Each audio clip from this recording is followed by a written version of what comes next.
에스라 7장 우리 1절에서 2절에 있는 말씀 우리 함께 읽도록 합니다. 이루의 바사왕 아다사스다가 왕이 있을 때 에스라라 하는 자가 있으니라.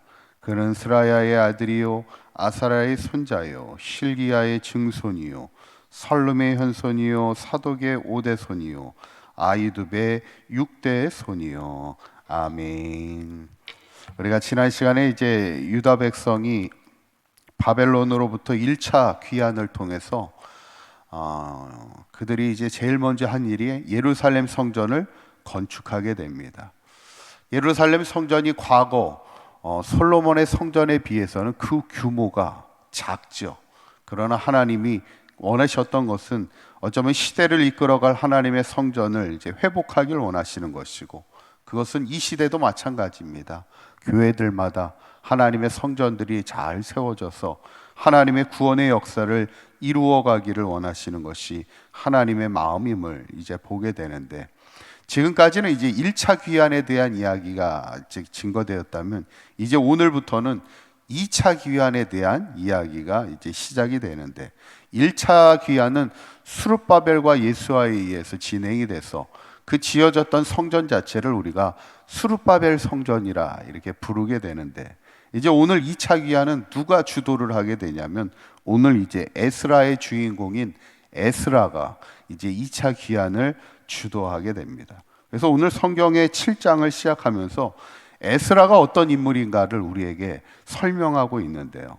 첫째로 에스라는 어떤 사람이냐면 제사장 가문의 자손입니다. 제사장 가문의 자손인데 5절에 있는 말씀을 한번 보도록 할까요? 5절에 있는 말씀 한번 읽어보시죠. 시작. 아비스아의 13대 손이요 비느아스의 14대 손이요 엘르아살의 15대 손이요 대제사장 아론의 16대 손이라 이렇게 성경에 기록됐습니다. 우리가 유대인 전통을 보면 항상 그 사람을 설명할 때는 그 사람이 누구의 자손인가를 항상 누구의 아들이고 누구의 손자이고 누구의 중손자이고 이거를 이렇게 기록하는 게 관습입니다. 저 어렸을 때도 이렇게 얘기하다 보면은 어디이시냐 이렇게 물어보시고 어디 몇 대 손이냐 막 이렇게 물어보는 게 있었어요. 요즘에는 그렇게는 잘 안 물어보시는데 그만큼 옛날에는 그게 중요했는데 유대 민족도 마찬가지입니다. 그런데 오늘 다시 한번 그 구절을 띄워주시면 결국에는 이 에스라는 누구의 자손이에요? 누구를 지금 얘기하려고 지금 처음부터 쭉 누구의 자손인가를 얘기하냐면 바로 대제사장 아론의 16대 손이라 이 얘기를 하려고 지금 쭉 성경은 지금까지 얘기하고 있습니다. 그만큼 에스라는 대제사장이었던 아론의 자손이라는 겁니다. 대제사장의 자손. 어떻게 보면 그 집안의 배경이 상당했다는 얘기를 하고 있습니다. 그러면서 두 번째는 에스라는 어떤 사람이냐면 율법에 익숙한 학자였다는 것을 우리에게 말하고 있어요. 6절에 있는 말씀을 한번 보실까요? 이렇게 얘기합니다. 한번 읽어보시죠. 시작. 이 에스라가 바벨론에서 올라왔으니 그는 이스라엘의 하나님 여호와께서 주신 모세의 율법에 익숙한 학자로서 그의 하나님 여호와의 도우심을 입음으로 왕에게 구하는 것은 다 받는 자이더니. 어떤 자라고 얘기하냐면 율법에 익숙한 학자였다 그랬어요. 에스라가 이제 앞으로 이스라엘 민족의 신앙을 이끌어가야 될 사람으로서 그만큼 준비되어 있는 사람이었는데 어떻게 준비가 되어 있어요? 하나님의 말씀에 정통한 자였다는 겁니다. 하나님의 말씀을 가르쳐야 되기 때문에 하나님의 말씀에 정통한 율법에 익숙한 학자였다. 그만큼 잘 준비가 되었던 적임자였다. 이것을 성경은 얘기하고 있는데, 그러면서 가장 중요한 에스라에게 있어서 가장 중요한 세 번째는 이것입니다. 바로 뭐냐면 하나님이 그에게 마음을 주셨다는 겁니다. 세 번째, 하나님이 그에게 마음을 주셨다는 거예요. 한번 따라해 보실까요? 하나님이 그에게 마음을 주십니다. 어쩌면 에스라에게 가장 중요한 것은 하나님이 그에게 이스라엘 신앙의 회복을 향한 하나님의 비전과 마음을 주셨다는 게 사실 가장 중요한 구절입니다. 그게 어디에 나오냐면 10절에 나와요. 10절에 있는 말씀을 한번 읽어봅니다. 시작. 에스라가 여호와의 율법을 연구하여 준행하며 율례와 규례를 이스라엘에게 가르치기로 뭐하였다고요? 결심하였다 그랬어요. 이 결심은 에스라 스스로 하는 결심이겠습니까? 그렇진 않아요. 하나님이 그 마음을 주시는 거죠.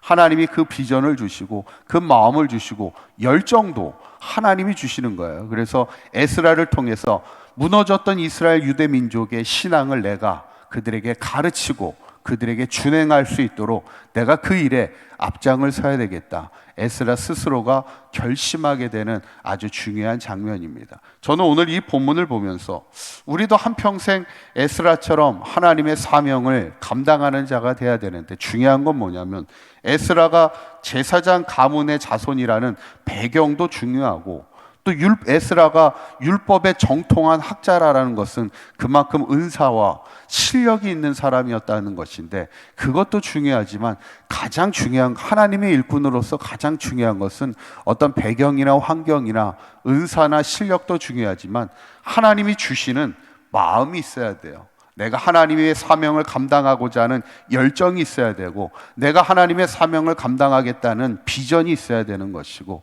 내가 하나님의 사명을 감당하겠다는 결심하는 그 마음이 우리 가운데 있을 때 온전히 하나님의 사명을 감당할 수 있는데, 그래서 항상 우리가 기도할 것은 하나님이 우리에게 주시는 그 마음이 있기를 항상 우리가 구하는 자의 삶이 돼야 되지요. 저는 바라기는 우리 사강교회 모든 성도님들이 한평생 주님이 주시는 마음을 가지고, 주님이 주시는 비전을 가지고, 또 주님이 주시는 사명의 열정을 가지고 내가 한평생 하나님의 주신 사명을 따라 이 땅에 하나님의 희망을 세워가며 말씀으로 이 신앙의 회복을 위하여 우리가 최선을 다하여 사명자의 삶을 살아갈 때, 바라기는 우리 사강교회 모든 성도님들을 통해서 가정을 회복시키고 사강교회를 회복시키고 이 나라와 이 민족을 믿음으로 회복하는 복음의 귀한 일꾼으로 쓰임받는 저와 여러분들의 삶이 되시기를 주님의 이름으로 간절히 축원합니다. 기도하겠습니다. 고맙고 감사하신 하나님, 오늘 에스라를 통하여 유대 민족의 무너진 하나님의 신앙을 회복하기 원하셨던 하나님의 마음을 보게 됩니다. 에스라는 제사장의 자손이고 율법에 익숙한 학자이지만 무엇보다도 민족을 신앙으로 가르치며 이끌고 원했던 하나님의 마음을 가진 자임을 보게 됩니다. 우리 하나님, 우리도 한평생 하나님의 사명을 감당하는 자로 살아가게 하여 주시고, 무엇보다도 하나님이 우리에게 주신 그 마음과 열정을 가지고 이 땅에 희망을 세워가는 믿음의 일꾼으로 마지막까지 귀하게 쓰임받는 사강교회 모든 성도들의 삶이 되도록 인도하여 주시옵소서. 오늘 거룩한 주일입니다. 우리 사랑하는 사강교회 모든 성도들 모두가 주의 전에 나와 하나님 앞에 전심을 다하여 예배하는 복된 하루가 되게 하여 주시고, 오늘도 주님께서 예비하여 주신 하늘의 신령한 은혜와 축복을 누리는 복된 하루의 거룩한 삶이 되도록 인도하여 주시옵소서. 우리 주 예수 그리스도의 이름으로 기도하옵나이다. 아멘.